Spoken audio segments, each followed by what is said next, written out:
data atau sistem dari keuangan kabupaten.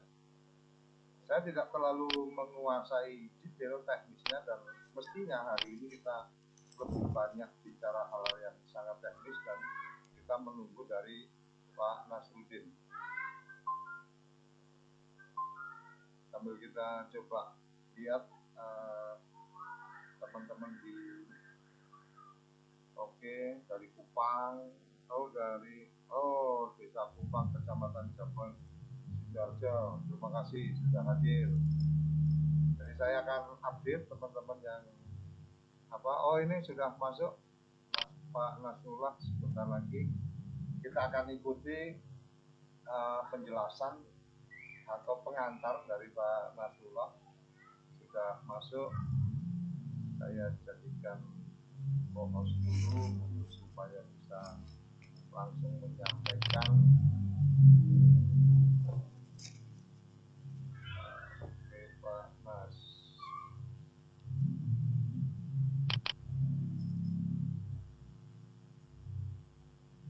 Selamat malam Pak Nasrullah. Terima kasih sudah bergabung.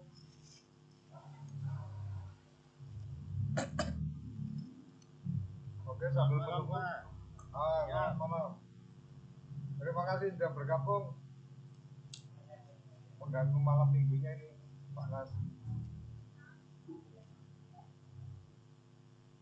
Halo? Halo, siap Pak. Ya. Oke, kita sudah memulai tadi sesuai jadwal 18.30. Kita sudah menyapa beberapa teman juga. Ini juga sudah ada yang presiden dari Dewa Variatna. Nanti kita berikan kesempatan untuk bicara. Beberapa chat di YouTube juga sudah mulai masuk. Ada yang sekedar absen, ada yang sudah nitip pertanyaan, tapi kita akan sampaikan nanti setelah Pak Nas menyampaikan materinya supaya pas pertanyaan-pertanyaannya itu sudah terjawab atau belum dari penjelasan Pak Nasrullah. Saya pikir langsung saja Pak Nas, silakan untuk bisa menyampaikan pengantarnya, kenali lebih dekat Sisbuddes dan Sipades. Silakan. Baik, terima kasih Bapak Toto atas kesempatan kepada kami. Assalamualaikum warahmatullahi wabarakatuh. Assalamualaikum. Selamat malam, salam sejahtera untuk kita semua. Om Swastiastu, Namo Buddhaya, salam kebajikan. Bapak Ibu sekalian, malam ini kita jumpa kembali di TV Desa mengisi malam mingguannya bersama kita menyapa. Pada malam ini kami diberi topik mengenali lebih dekat Sisbuddes dan Sipades. Bapak dan Ibu sekalian, memang di tempat kami di Direktorat Jenderal Bina Pemerintahan Desa, khususnya di subdit saya yang menangani sistem informasi keuangan dan aset desa, di sana kami diberikan tugas bagaimana membuat suatu sistem informasi yang bisa memudahkan di dalam menata kelola keuangan desa dan juga aset desa. Bapak dan Ibu sekalian, bahwa untuk memastikan pengolahan keuangan dan aset desa itu berjalan dengan baik, pemerintah terus berupaya untuk melakukan langkah-langkah perbaikan atas kinerja pengolahan keuangan desa dan aset tersebut. Dari aspek regulasi misalnya, pemerintah melalui Direktorat Jenderal Bina Pemerintahan Desa telah menerbitkan Peraturan Menteri Dalam Negeri. Yang pertama itu adalah Peraturan Menteri Dalam Negeri nomor 113 tahun 2014. Lalu di dalam perkembangannya kemudian direvisi, dirubah menjadi dengan Permendagri nomor 20 tahun 2018 tentang pengolahan keuangan desa. Nah, upaya lain yang dilakukan oleh Direktorat Jenderal Bina Pemerintahan Desa untuk peningkatan kinerja pengolahan keuangan desa adalah menyiapkan sebuah instrumen aplikasi yang diperuntukkan sebagai tools atau alat bantu berupa sistem informasi keuangan dan aset desa. Nah, hal ini dimaksudkan untuk meminimalisir praktek-praktek penyimpangan daripada pengelolaan keuangan dan aset desa itu sekaligus untuk mewujudkan akuntabilitas, transparansi di dalam pengelolaan keuangan dan aset desa itu sendiri. Nah, sebagaimana di awal tadi kami menyampaikan bahwa di tempat kami itu kemudian coba dibangun 2 aplikasi, yaitu aplikasi sistem keuangan desa untuk pengelolaan keuangan desa dan sistem pengelolaan aset desa untuk pengelolaan aset desa itu sendiri. Kedua sistem ini merujuk kepada regulasi. Yang pertama, sistem keuangan desa merujuk kepada regulasi yang terakhir adalah Permendagri nomor 20 tahun 2018. Lalu sistem pengelolaan aset desa merujuk kepada regulasi Permendagri nomor 1 tahun 2016 tentang pengelolaan aset desa itu sendiri. Nah, penggunaan sistem informasi ini diharapkan selain untuk memudahkan di dalam pengelolaan keuangan desa, juga bagaimana untuk meningkatkan akuntabilitas, transparansi, dan juga tertib dan disiplin anggaran bagi pemerintah desa itu sendiri. Bapak dan Ibu sekalian yang kami hormati, penggunaan sistem informasi dalam bentuk aplikasi tersebut juga adalah dalam rangka peningkatan pelaksanaan fungsi-fungsi pembinaan dan pengawasan oleh pemerintah, baik itu pemerintah pusat, provinsi maupun pemerintah kabupaten di dalam pengelolaan keuangan desa itu sendiri. Lalu mencermati hal tersebut, kemudian Direktorat Jenderal Bina Pemerintahan Desa bekerjasama dengan BPKP mengembangkanlah yang pertama aplikasi sistem keuangan desa itu sendiri. Nah, aplikasi ini kemudian dilanjutkan dalam bentuk nota kesepahaman yang ditandatangani oleh Menteri Dalam Negeri dengan Kepala BPKP pada 6 November 2015 yang menandai bahwa pengelolaan keuangan desa itu memasuki era baru, di mana dulu mungkin karena mungkin tidak dikucurkan anggarannya besar juga ke desa, maka pengelolaan keuangan juga tidak seperti yang saat sekarang ini.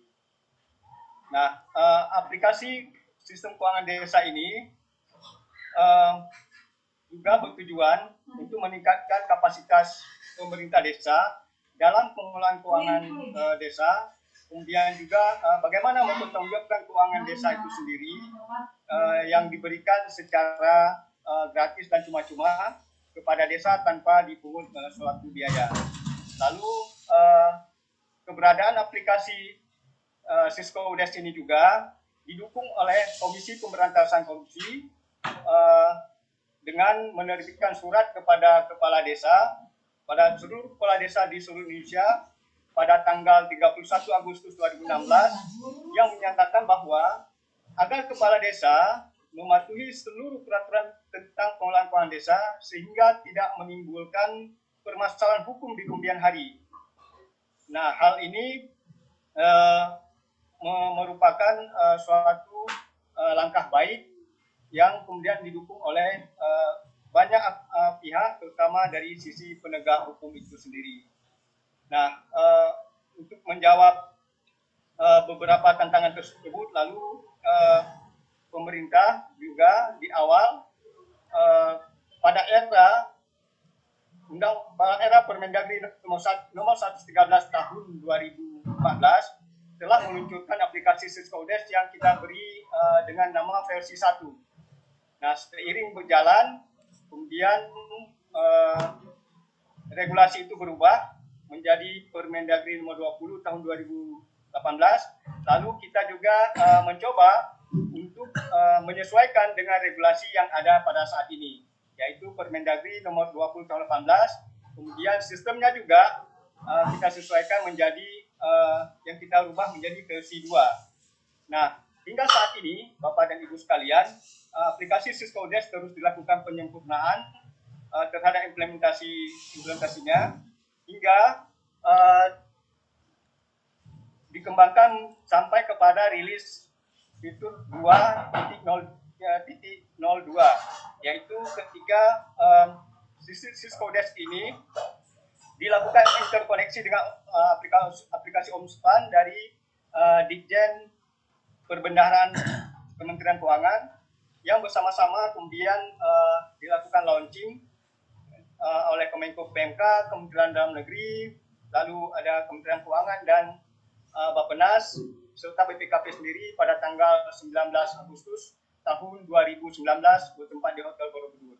Nah, keberadaan aplikasi ini juga diharapkan kalau yang lalu mungkin pemerintah desa ketika mempertanggungjawabkan keuangan desanya kemudian melakukan secara manual di dalam mengupload bertanggung jawabannya ke Unspan. Nah, sekarang dengan dikembangkan versi 2 ini, pemerintah desa bisa langsung melakukan upload dengan terkoneksikannya dengan Unspan itu sendiri. Lalu Bapak dan Ibu sekalian, dengan berkembangnya informasi-informasi kemudian persoalan-persoalan tanpa kita sadari juga ada hal yang kemudian tidak pernah kita sangka pada tahun 2019 akhir atau 2020 ini ada terjadi bencana di negara kita sehingga dilakukan beberapa penyelesaian terlebih dengan terbitnya Mendagri nomor 3 tahun 2020 tentang penanggulangan coronavirus disease, di mana desa melalui APBDes-nya diminta untuk melakukan penanganan terhadap pandemi tersebut dengan menyesuaikan kebutuhan pada belanja tak terduga di bidang penanggulangan bencana, keadaan darurat dan mendesak desa pada APBD desa itu sendiri. Nah, penggunaan anggaran tersebut yang kemudian perlu dilaporkan kepada Bupati, Wali Kota, dan juga kepada Menteri Dalam Negeri secara berkala tersebut. Nah, kami memandang dalam hal ini perlu dilakukan penyempurnaan terhadap aplikasi Siskoldes tersebut agar dapat menjawab permasalahan-permasalahan yang timbul di desa. Nah, oleh karena itu kemudian kita kembangkanlah aplikasi Siskoldes itu dalam rilis 2.0.3 sebagai upaya untuk mempermudah pemerintah desa dalam menyajikan laporan penganggaran dan realisasi belanja tak terduga di bidang penanggulangan bencana, keadaan darurat dan mendesak pada APBDes tersebut. Nah, Bapak dan Ibu sekalian, di dalam melaporkan itu kemudian kami mencoba untuk membuat penyajian pengelolaan keuangan desa itu yang secara utuh dan dinamis seiring dengan berkembangnya kondisi dan situasi yang ada pada saat ini. Bapak dan Ibu sekalian, terkait dengan belanja desa, tidak hanya belanja yang sekarang ini terkait dengan penanggulangan bencana, kemudian kami mencoba juga berpikir bagaimana membantu untuk mengembangkan suatu aplikasi satunya lagi, yaitu sistem pengelolaan keuangan desa, di mana kami yakin bahwa di dalam penganggaran desa, di dalam belanja desa itu akan menghasilkan beberapa aset desa itu sendiri. Walaupun yang menangani persoalan aset desa itu ada subdit itu sendiri, tetapi dari sisi sistem informasi kami coba kembangkan sistem informasi di dalam pengelolaan aset desa itu sendiri. Nah, sebagai bagian daripada bentuk pembinaan dan pengawasan sebagaimana diungkapkan di dalam pasal 112. Nah, agar dapat melakukan pengawasan itu kami mencoba merilis sistem pengelolaan keuangan desa itu pada tahun 2018, di bulan April 2018 sistem pengelolaan aset desa itu kami coba rilis, kemudian kami coba lakukan sosialisasi bimbingan teknis untuk penggunaan aset desa itu sendiri. Bapak dan Ibu sekalian,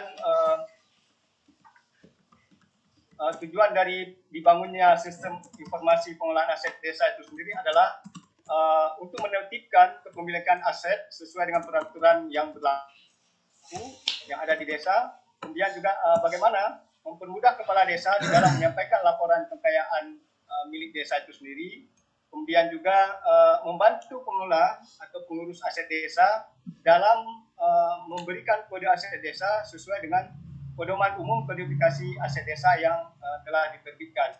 Dan yang paling penting adalah bagaimana bisa memberikan kepastian hukum, transparan dan keterbukaan di dalam mengelola daripada aset desa itu sendiri. Mungkin hal-hal inilah yang mungkin dapat kami sampaikan secara singkat. Mungkin nanti bisa kita banyak hal kita bisa lakukan nanti di dalam diskusi lebih lanjut. Terima kasih Pak Suryo Koco.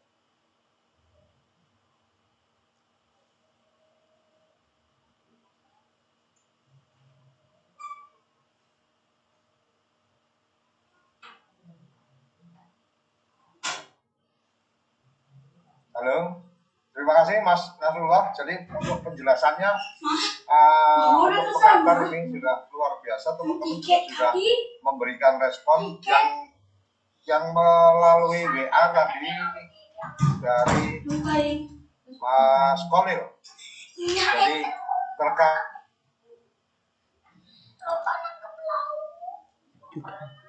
Skudes bisa melihat progres ke titik lokasi, misalnya ada tiga titik lokasi pumping, maka laporan itu hanya muncul totalnya saja, tapi titik-titiknya belum ada. Ini informasinya seperti itu. Kemudian yang kedua, Sekdes sebagai verifikator belum ada fasilitas untuk kontrol pengelolaan Siskudes. Akan lebih asik misal terkait buat Siskudes untuk laporan khusus kegiatan fisik Kades dalam satu jaringan. Ini mungkin supaya lebih jelas satu-satu nanti bisa langsung diberikan responnya dulu ya Mas Nasrullah ya. Dan kerabat desa, dokumentasi dari acara ini selain bisa dinikmati di channel YouTube, diputar ulang di channel YouTube. Hari ini kita live di YouTube dan juga di satelit. Teman-teman kerabat desa juga bisa mendengarkan, cukup mendengarkan saja menggunakan aplikasi podcast. Kita di aplikasi podcast seperti Spotify, ada Pocket Cast dan seterusnya. Itu teman-teman kerabat desa bisa mencari searching di situ TV Desa. Jadi beberapa program-program dialog yang kita live di TV Desa itu kita upload di sana. Jadi bisa didengarkan secara utuh ketika tidak mengikutinya secara utuh di channel YouTube atau di siaran kita. Kenapa kita menggunakan channel untuk kemudian audio dengan podcast, karena memang salah satunya adalah pertimbangan untuk pakai data juga bisa lebih hemat untuk kerabat desa. Langsung kembali ke Mas, saya mohon maaf ini karena kebiasaan kalau di forum-forum saya biasa manggil Mas dan Mbak, jadi langsung ke Mas Nasrullah tadi dari Trenggalek. Tadi bisa diberikan responnya tentang titik-titik lokasi untuk Siskudes, dan kemudian apakah mungkin ada dikembangkan ke depan ada akses untuk operator sendiri, Sekdes dan Kades itu punya akses sehingga Sekdes sebagai verifikator mungkin bisa melakukan pemantauan secara online dari laporan-laporan melalui Siskudesnya. Silakan.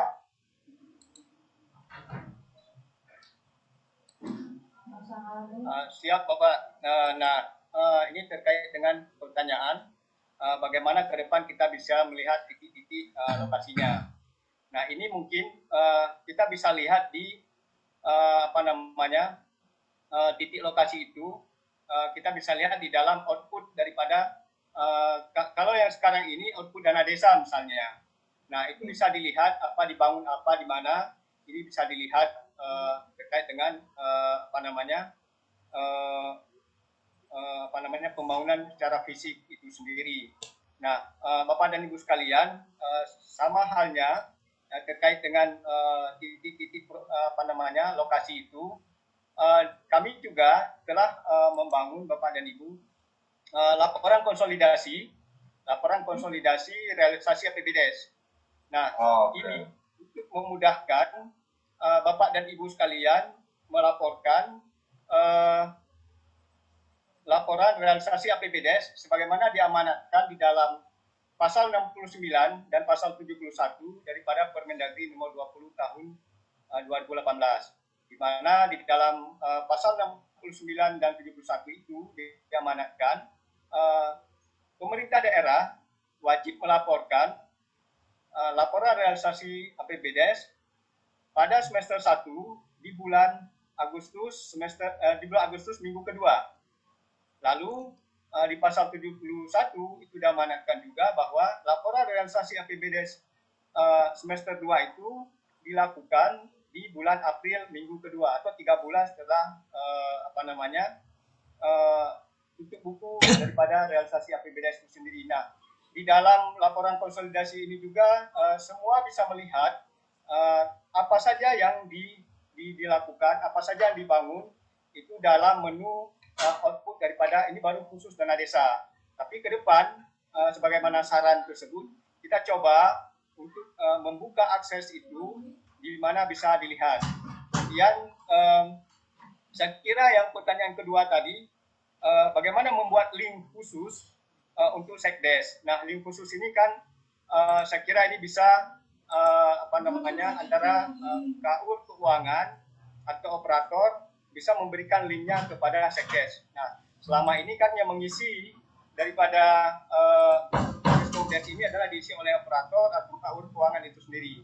Sehingga untuk sebagai verifikatornya, tidak ada salahnya itu juga link itu diberikan kepada Sekdes. Ini kan hanya internal, persoalan pengaturan internal di desa masing-masing, Bapak, saya kira. Kemudian ada pertanyaan di sini juga, bagaimana ke depan SIPADES bisa dikembangkan untuk menjadi bersifat online? Ya. Nah, Bapak Android. Siap? Untuk Android ya? Ya, aplikasi dalam versi Android. Ya, kalau dalam versi Android, Pak, kami mencoba untuk ke depan mengembangkan begini, Pak. Ada semacam eksekutif manajer, Pak. Kita mau kembangkan sehingga terutama ini kepala desa, Pak. Ketika rapat dengan bupati atau dengan camat, ada pertanyaan-pertanyaan apa yang telah dilakukan, berapa banyak anggaran yang sudah direalisasikan, kemudian berapa output yang telah dihasilkan, ini bisa dilihat melalui aplikasi tersebut. Mungkin ini eksekutif, kami bahasakan, kami coba kembangkan ke depan eksekutif aplikasi mungkin, Pak, eksekutif manager yang hanya diperuntukkan bagi para pimpinan saja, mungkin tidak semuanya. Kalau kita buat dalam bentuk Android, karena ini kan yang menggunakan terbatas hanya para KUR keuangan atau operator desa, maka kita belum ke sana, Pak. Jadi yang kita akan coba kembangkan ke depan dalam bentuk eksekutif manager tersebut. Nah, untuk SIPADES bagaimana bisa dikembangkan dalam versi online? Sekarang SIPADES itu sudah dikembangkan dalam versi online. Cuma kita lagi menunggu waktu untuk melaunching versi online tersebut. Nah, kemudian versi online itu juga kita coba kembangkan mengarah kepada yang pertama regulasi Permendagri 20 tahun 2018, yang kedua mengarah kepada Permendagri nomor 1 tahun 2016 itu sendiri. Kalau yang versi offline sekarang itu masih ketika dibangun itu masih mengacu kepada Permendagri nomor 113. Nah, namun di dalam perjalanan kita sempurnakan, kita terus melakukan pengembangan, penyempurnaan untuk bisa lebih memudahkan bagi kita semua. Mungkin demikian, Bapak. Oke, ini dari YouTube ada pertanyaan dari Tanda Setia. Apakah kami dari kampus PKN STAN bisa mengundang narsum dari Kemendagri untuk memberikan workshop terkait aplikasi SIPADES? Bisa ya, Pak ya? Bisa, Pak. Oke, sangat bisa. Ya, silakan.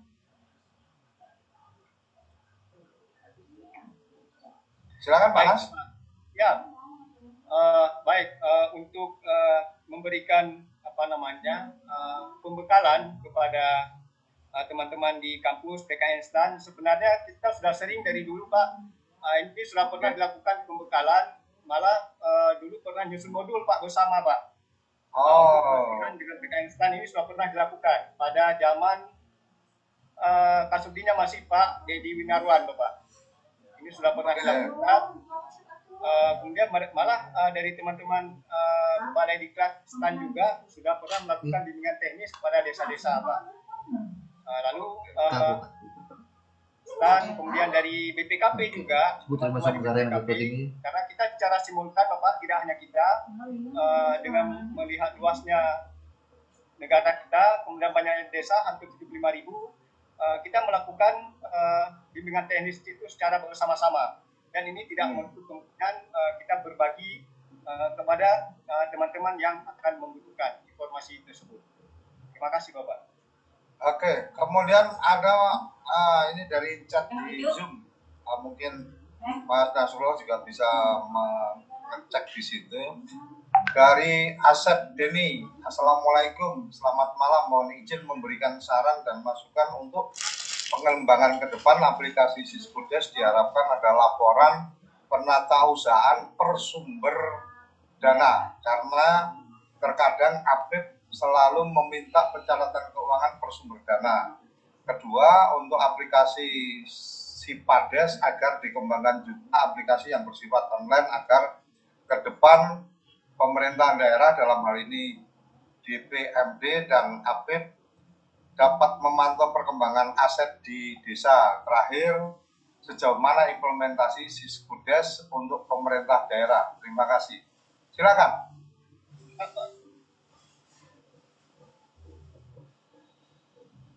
Halo? Siapa Pak? Ya, silakan. Diberikan respon. Kalau untuk penataan bersumber bersifat dari sumber dana, kayaknya Pak mungkin kita coba lakukan ke depan Bapak. Nah sebenarnya ketika kita bicara di dalam APBDes itu, ketika kita bicara APBDes itu kan tidak bicara sumber dana lagi Pak. Nah ketika bicara APBDes, tidak ada di sana ketika bicara APBDes ini sumber dana ini digunakan untuk ini, sumber dana ini digunakan untuk ini. Yang ada memang selama ini yang diminta adalah khusus untuk dana desa. Nah itu terpisah. Tapi ketika bicara APBDes, nah itu kan bicara secara keseluruhan. Namun kalau teman-teman menginginkan seperti itu, ke depan kita akan coba untuk duduk bersama, berdiskusi akan hal itu. Kalau memang memungkinkan kita akan kembangkan yang ke arah sana. Tapi pada umumnya ini kan ini banyak hal Pak yang seperti ini biasa pertanyaan dari APIP Pak. Karena APIP tidak mau repot meriksa APBDes, dia minta. Nah, pada aplikasi ini loh laporan, disaprin laporan, karena laporan itu kan sudah ada Pak. Jadi dia tidak usah periksa yang terlalu ke dalam, bisa dari sisi laporan dia bisa periksa. Nah itu Pak, tapi kan kadang untuk mereka nggak mau repot, minta diprintkan dan yang hanya merepotkan kepala desa mungkin itu Pak. Nah tapi nggak apa-apa, kita coba, ini kan hanya usulan Pak. Usulan ini bisa saja menjadi masukan bagi kita untuk kita diskusi untuk pengembangan ke depan ini Pak. Kemudian sejauh mana implementasi untuk Pemda Pak, Siskudes?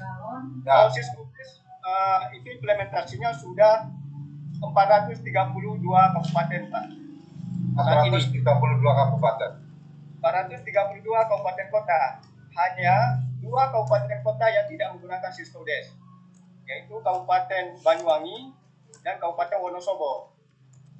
Yang lain sudah menggunakan aplikasi Siskudes semua.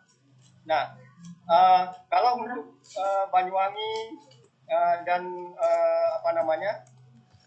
Wonosobo, sekarang ada beberapa hal yang mereka diskusikan kepada kami ketika melakukan konsolidasi pelaporan daripada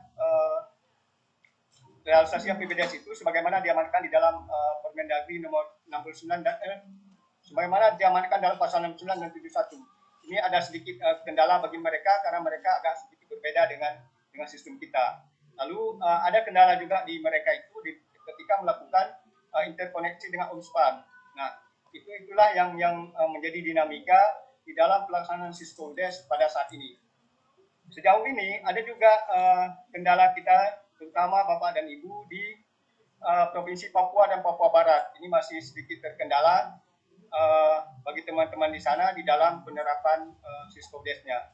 Namun secara umum 432 kabupaten kota sudah menggunakan Siskondes ini, Bapak sekalian. Untuk dari baik Nurmin, Assalamualaikum, mau bertanya, kemarin saya sempat input beberapa aset desa di aplikasi Sipades, tapi pas saya ingin simpan datanya tidak bisa tersimpan. Kenapa kira-kira? Mungkin ini hal sangat teknis, mungkin bisa diberikan respon, bisa juga enggak, nanti bisa ada akses untuk koordinasi dan sebagainya. Silakan. Baik. Bapak dan Ibu sekalian, terkait Siskondes dan Sipades, dalam forum ini juga kami sampaikan bahwa di kantor, yang pertama kalau untuk forum Siskondes kita punya grup Siskondes. Nah, di sana teman-teman dari, ya saya boleh katakan seluruh Indonesia, Bapak dan Ibu, itu sering berdiskusi ketika ada persoalan-persoalan terkait dengan Siskondes itu sendiri. Nah, untuk Sipades ini biasanya adminnya itu sama, Pak, teman-teman kita yang di Siskondes juga. Dan biasanya sering mereka menanyakan hal tersebut di dalam grup itu, dan langsung biasa teman-teman teknis dari pengembang langsung menjawab terkait persoalan-persoalan tersebut. Yang kedua, kami di kantor ini sebagai informasi Bapak dan Ibu sekalian juga menyelenggarakan in-house training, Bapak. Jadi in-house training, ya, ini karena musim COVID, Bapak, jadi ini tidak berjalan, hanya berjalan satu kali saja di bulan Februari, Bapak. Nah, biasanya in-house training ini kita adakan setiap bulan, baik itu teman-teman ada yang menyurat atau tidak. Kemudian kita mengundang, kalau yang ada menyurat, kita balas, kita undang kembali, kita atur waktunya kapan. Kemudian juga kita melihat teman-teman yang kira-kira belum kita undang atau belum melaksanakan implementasinya, kita coba undang untuk melaksanakan, untuk kita berikan pemahaman terkait dengan aplikasi apakah Siskondes atau Sipades itu sendiri. Nah, kegiatan in-house training ini tidak dipungut bayaran, Bapak. Nah, ini teman-teman mungkin dari kabupaten kota bisa bersurat khusus untuk Sipades. Setelah pelatihan kita berikan dengan CD aplikasinya langsung, Bapak. Dan ini bisa diterapkan oleh kabupaten itu sendiri. Harapan kami teman-teman yang sudah mengikuti in-house training ini bisa menjadi perpanjangan tangan kami di dalam melakukan transfer knowledge kepada desa-desa yang ada di kabupaten masing-masing, Bapak. Karena keterbatasan kami mencoba teman-teman yang ada di kabupaten inilah yang nanti akan menyampaikan terkait dengan aplikasi-aplikasi ini, terkait dengan transfer knowledge kepada para kepala desa, atau biasanya kalau untuk Sipades itu yang menangannya adalah KUR administrasi dan umum, dan juga terkadang juga sektor desa. Nah, harapan kami ini bisa dijembatani. Jikapun mungkin ada persoalan-persoalan selain bisa disampaikan melalui grup, juga terkadang pada saat kami ini dalam tanda kutip Pak bicara pada saat kondisi normal, Bapak, pada saat kami melakukan asistensi ke daerah-daerah, kami juga terkadang biasa mengumpulkan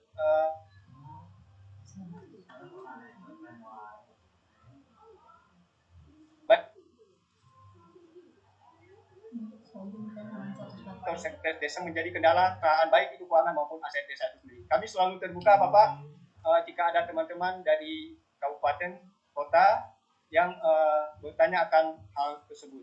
Terima kasih, Bapak. Oke, ini dari chatting dulu yang resen, mohon bersabar. Dari Kutai Timur kita sangat apresiasi adanya aplikasi Siskondes, Sipades, dan Bumdes yang dapat diakses desa secara gratis, tentu saja dengan banyak kekurangan yang perlu diperbaiki. Permohonan kami saat ini agar database Siskondes tahun 2021 segera dirilis mengingat sesuai dengan ketentuan Permendagri 114 Jungto 20 2018 dan bulan Oktober ini desa sudah menyelesaikan rancangan RAPBDes untuk selanjutnya dievaluasi. Silakan diberikan respon. Baik, terima kasih Bapak Hadi Purnomo ini yang dari Kutai Timur Pak sudah mengingatkan. Sebenarnya pembagian yang biasa kita lakukan setiap tahun, pembagian SML dan SQL database desa itu kita lakukan di awal September Bapak ya, di awal September. Kemudian di tahun ini sebenarnya kami juga merencanakan awalnya di 31 Agustus sampai dengan tanggal 4 September yang lalu.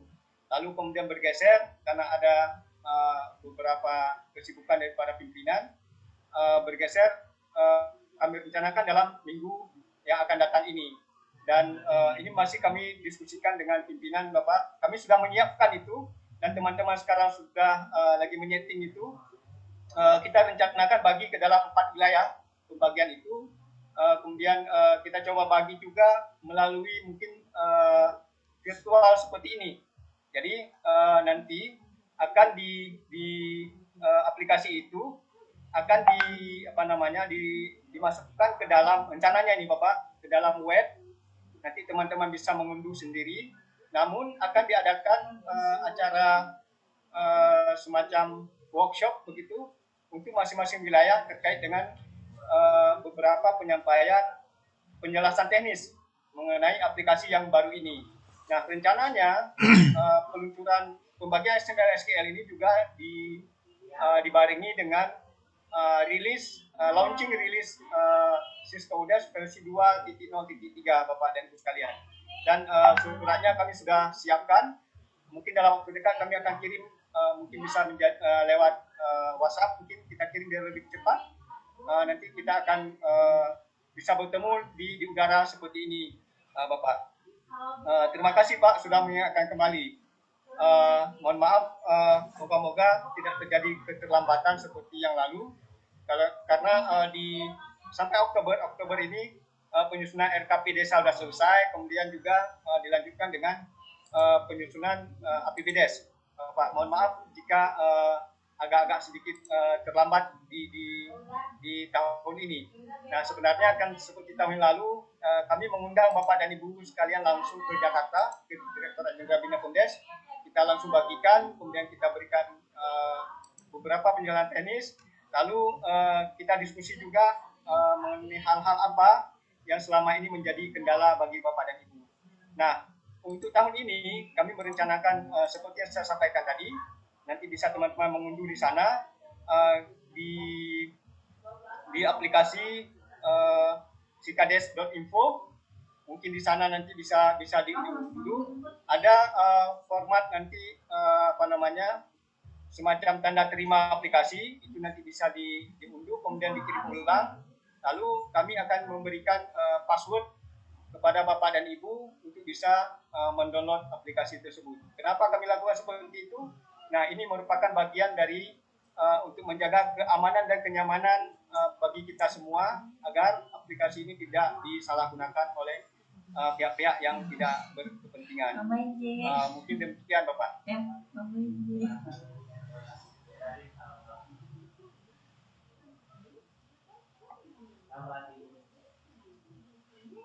Lalu ada pertanyaan di sini Bapak dan Ibu. Ya, silakan.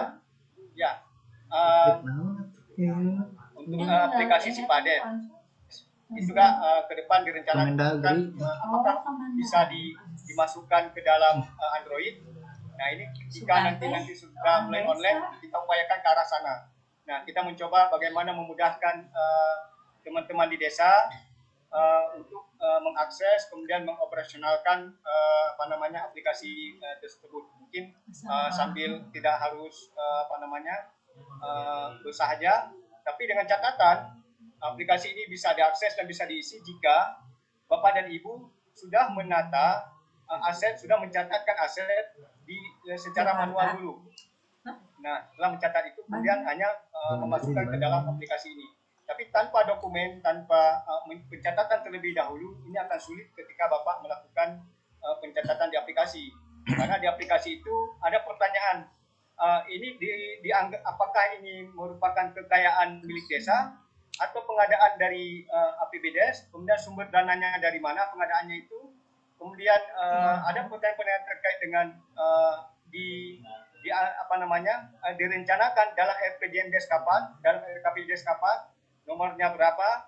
Nah ini untuk lebih menjelaskan asal usul daripada aset desa itu sendiri. Namun ke depan ini saran dan ide-ide yang sangat bagus, kami kira mungkin bisa menjadi bahan renungan bagi kami ke depan, Bapak. Oke. Ada untuk APBD dibagikan dalam waktu dekat. Oke, tadi sudah terjawab. Belajar dari pengalaman tahun ini, di mana perubahan karena kejadian saat ini posting APBDes, jadi dilaporkan penganggaran munculnya hanya data awal. Perubahan kedua tidak bisa lagi melihat data perubahan pertama.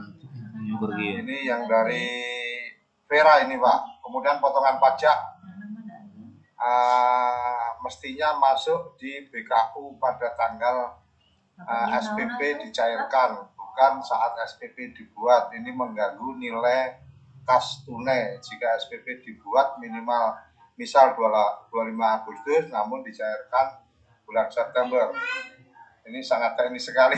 Silakan Pak Sesro, ini saya agak ngeblank kalau memang tidak tahu aplikasinya seperti apa, tapi ini luar biasa responnya, jadi sangat teknis keseluruhan teman-teman pengguna aplikasi. Jadi kayaknya ide kita untuk kemudian dalam tanda petik belanja masalah untuk kita cari solusi, kayak saya ini benar-benar dapat itu banyak nih Pak Nasrullah. Silahkan.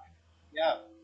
Baik Bapak, mungkin ini yang pertanyaan-pertanyaan malam ini sebagai informasi juga teman-teman dari teknis di disiplin saya juga mengikuti kegiatan kita malam hari ini, dan kami harap banyak pertanyaan-pertanyaan teknis ini menjadi catatan bagi teman-teman yang nanti mungkin bisa disampaikan di dalam grup WhatsApp Siskodes itu sendiri. Dari setiap pertanyaan-pertanyaan ini, yang perlu saya sampaikan juga mungkin kepada teman-teman daerah, saya tidak tahu apakah sudah menerima semua atau belum. Kami sudah pernah menyampaikan surat ke daerah nomor 900/3405, yaitu pelaksanaan SE Mendagri nomor 4112.16/4098. Nah, di dalam surat tersebut ada 3 hal yang kami sampaikan. Yang pertama itu adalah petunjuk teknis tentang perubahan perdes tentang APBDes dan perkades tentang penjabaran APBDes yang berbasis aplikasi Siskodes. Nah, itu petunjuk teknis yang pertama yang kami lampiran 1 dari surat tersebut. Lalu yang kedua, kami juga menyampaikan petunjuk teknis penggunaan aplikasi Siskodes versi 2.0.3 dalam rangka penyampaian laporan konsolidasi belanja juga penyaluran belanja langsung tunai dana desa. Yaitu bagaimana menggunakan aplikasi, kami sampaikan juga petunjuk teknisnya. Lalu yang ketiga, dan ini kami sangat mengharap kebaikan hati pada teman-teman di kabupaten ini, terutama admin kabupaten, ada kami sampaikan juga juknis petunjuk teknis penggunaan aplikasi konsolidasi keuangan desa. Nah, sebagai informasi Bapak, petunjuk teknis penggunaan aplikasi konsolidasi keuangan desa ini adalah sebagai media untuk mengingatkan kembali teman-teman di daerah di dalam melakukan postingan pelaporan konsolidasi aktivitas itu sendiri. Karena sebagaimana tadi penjelasan di awal bahwa laporan konsolidasi APBDes ini sudah disampaikan di bulan April. Ini realisasi APBDes tahun 2019. Kemudian karena sistem aplikasi konsolidasi APBDes ini baru selesai kami bangun, kami juga sudah melakukan workshop untuk 434 kabupaten kota yang kami mulai di bulan April sampai dengan akhir bulan Mei 2019. Lalu kami lanjutkan di bulan Juli, jadi ada beberapa kabupaten, ada 144 kabupaten yang belum berkesempatan hadir mengikuti workshop tersebut. Nah, kemudian kami melakukan workshop kembali secara virtual terhadap 144 kabupaten tersebut. Nah, terkait dengan pertanyaan tersebut, mungkin terkait dengan juknisnya itu bisa berpedoman kepada juknis yang pada surat yang telah kami sampaikan, karena di sana ada juga juknisnya. Namun selain